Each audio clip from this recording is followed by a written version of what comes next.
We did two prints for SS15 for People Tree, and the first one is the bird print, which was inspired in a funny way by The Birds, Alfred Hitchcock's film, but we of course wanted to do it in a much sweeter way. So the actual graphic, I always look at graphic designers from the 50s and 60s like Saul Bass or Paul Rand, but also I thought it has a bit of a folky, Scandi, vintage feel, so I think that's always fits nicely with us. Because the simplicity and cleanness of the print, I think there's still a cool factor, absolutely. I don't think it's overly pretty, I just think it's very graphic.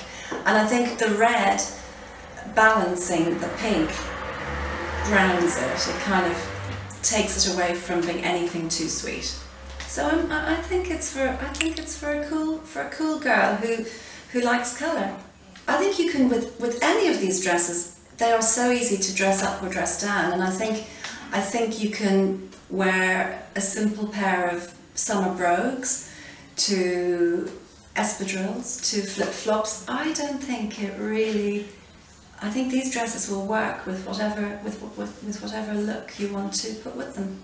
I think the organic aspect and fair trade aspect of People Tree is what really appeals to me with this collaboration.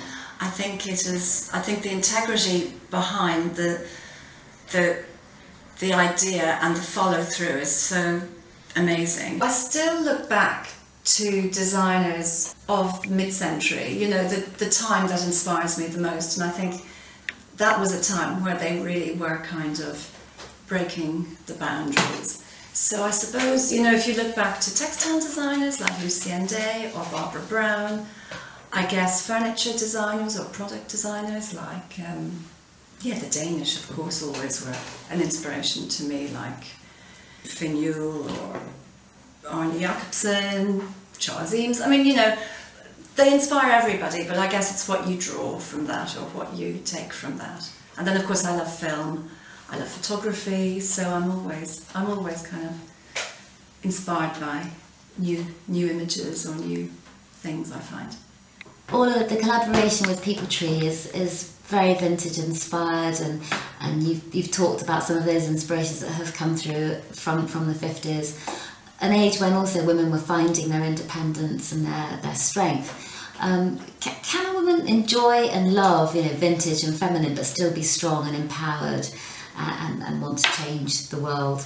Many people would argue that it's actually that feminine power that we need now in society and politics and policy making that will make the world, you know, much more egalitarian and really reflect the needs of society.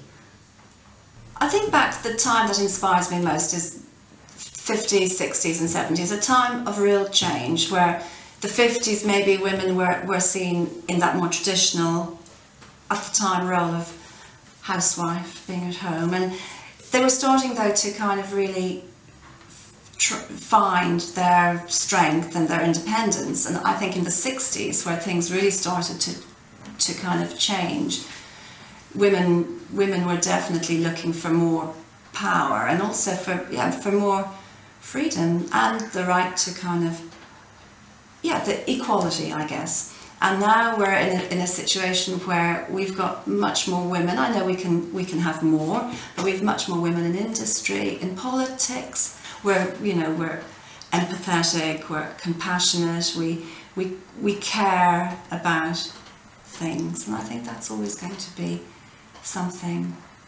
that's important in the world.